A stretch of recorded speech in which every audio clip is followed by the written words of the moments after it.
Well, hey there. Happy day 1017 of What's You Up To Now. Sharon Horne-Ellstrom here, documenting my journey as I transition from the brick and mortar world to the online world. Over a quarter century in corporate America, plus over 4 decades of business ownership and business experience in different industries, like 27 different industries and businesses over the decades that I've been involved in offline business.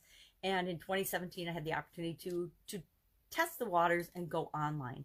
And I'd always been curious about it, but I thought, okay, I get the opportunity to do whatever I want right now. I'm too old to go back to the old working world. I had no desire to, but I'm not really old enough to just quit doing anything and to retire yet. So what am I going to do? So I decided I would dip my toe in and check out this online internet world that I'd heard so much about, since the internet obviously didn't go away as it was predicted when it was first invented or first created, not by Al Gore, incidentally, but by the people that began using it and created it. It's here to stay, right? And it's fun and exciting. And it turns out it was a really, really smart move given all the craziness that's happened in 2020 with COVID and the pandemic and everything. It was a good, solid move, and I'm very appreciative that I made it when I did. Doesn't mean there hasn't been a whole lot of BS along the way, a whole lot of ups and downs and ups and downs and ups and downs. I think it's interesting. People expect that they'll get online and there's going to be an overnight success because there's so much marketing and so much nonsense that's perpetrating that false belief. But it's just like in the offline world. It's not a straight line from deciding I want to start a business and then, wow, I'm going to be a multi-billionaire or a billionaire. It's a lot of up and down, and there's a lot of things that you need to learn, and there's all about who you need to become in order to make that happen. And one of the tools that helps us to do that is what we talked about today in the No Nonsense November. As we're getting ready for the next Get Up and Go challenge, December 1st through 31st. I wanted to do something in November, but I didn't know what I wanted it to be. So I thought one of my friends recommended that I share tools that I use every day or often with other people so that they can use those tools too. Or they can say, oh yeah, that sounds like something I'm interested in. I'm going to go research that, find and figure out how to make it work for me, how to add that to my toolbox. So No Nonsense November is all about discussing a tool a day throughout the month of November that you can use to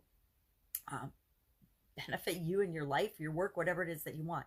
And I usually like tools that I can use for more than one area or aspect of my life. And a lot of tools that are designed for one area, I actually use in other areas of my life. I've learned a lot of different tools and abilities and skill sets and instruments in my career. And a lot of those I've been able to bring into every aspect of my life. Think of goal setting. Think of meditation. Think of gratitude. Those hit on more than just one area or aspect of our life. The tools of measurement or KPIs, key performance indicators, audits, SWOT analysis, all of those, decision making, problem solving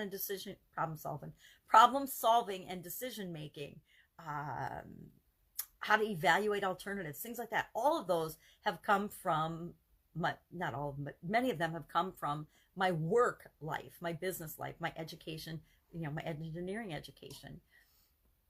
And I've used those in many areas and aspects of my life. There's nothing more fun than doing a SWOT analysis of your life instead of just of your business, because it's important. It's important to know and focus on what your strengths are. It's important to know what your weaknesses are, not because you're going to fix them, although the world used to tell us we have to fix everything that's wrong with us. It's just the opposite if you want to really be successful quickly. Flip that on its head. Build on your strengths, hire or get help or partner up with people to deal with anything that are your weaknesses. It took me quite a while to figure that out, but once I did, everything went so much easier and faster. So today's tool was the emotional guidance system, and it's like the compass for our soul, our being, and our soul and our being, our big person, our who we really are is the true north. It's the north of our compass, and the emotional guidance system is our compass. It's telling us, are we moving toward who we are and who we're meant to be, or are we moving away from it? It's a navigation system. It's like the GPS. I love that GPSs were actually invented, because now you can use the comparison, your emotional guidance system is like a GPS, and most people know what you're talking about. Most people have an idea of what you're talking about. And it's done so many things for helping us to do a better job in visualizing and achieving our goals, because we understand that we need to look at where we want to go first, and then we can break it down in order to get there. GPS is the perfect analogy for that. So that was our Get Up and Go challenge lead into No Nonsense November for today. Now, our 365-day fun challenge for today was about drawing a comic strip of our everyday life. And I haven't done it yet, but I'm actually laughing every time I think about it, because I'm thinking it's fun. I'll have to think of something ordinary that I do every day, maybe laundry or dishes, or exercising would be a really fun comic strip. Maybe I'll do a comic strip about my daily exercise, or I don't know, I'll think of something, but some ordinary thing. And then tomorrow, sneak peek, spoiler alert, we actually have to add the speaking bubbles to it. So today was about just drawing the pictures, and tomorrow we'll add the comic relief, the actual text to the comic strip, just for the fun of it, something different. I don't know about you, but I don't recall. Maybe I did when I was a kid, but I don't know that I've ever drawn a comic strip. I've drawn cartoon characters, but I've never drawn like a storyline about it. So I think it's kind of a fun, different challenge, especially because we all need some comic relief in 2020. 2020 has been, I can't say it's been the most dramatic or interesting year of my life, but it's been right up there in the top 5 for sure. It's just been a crazy ride, but that's what life is. Life is one big fun roller coaster ride. Sometimes we're going up to the top, sometimes we're sinking down to the low points. It just is, it is what it is, and it's how we deal with that and how we experience it. It really teaches us, who we are and what direction we want to go in. So fun challenge today. Gift of gab was the idiom today, and I didn't know the gift of gab has been around for so long, but it's kind of interesting, the origin of that particular idiom. And basically we talked about speaking and communication and building relationships are many of them predicated on your ability to actually talk to and listen to and interact with other human beings. And if you want to build and grow your business, it's critical that either you or a spokesperson for your organization has the ability to communicate the vision, the purpose, the principles, the values, the reason that your business exists at all, and build relationships with people. So I guess the word gift to me infers or implies that you're born with it. Nobody's born with the gift of gab. I don't know anyone. I've never heard a story, and maybe there is one. I haven't Googled it, but maybe I'll research. Has anyone ever been born with the ability to speak? Did the newborn pop out and just say, "Hey, mama, how you doing?"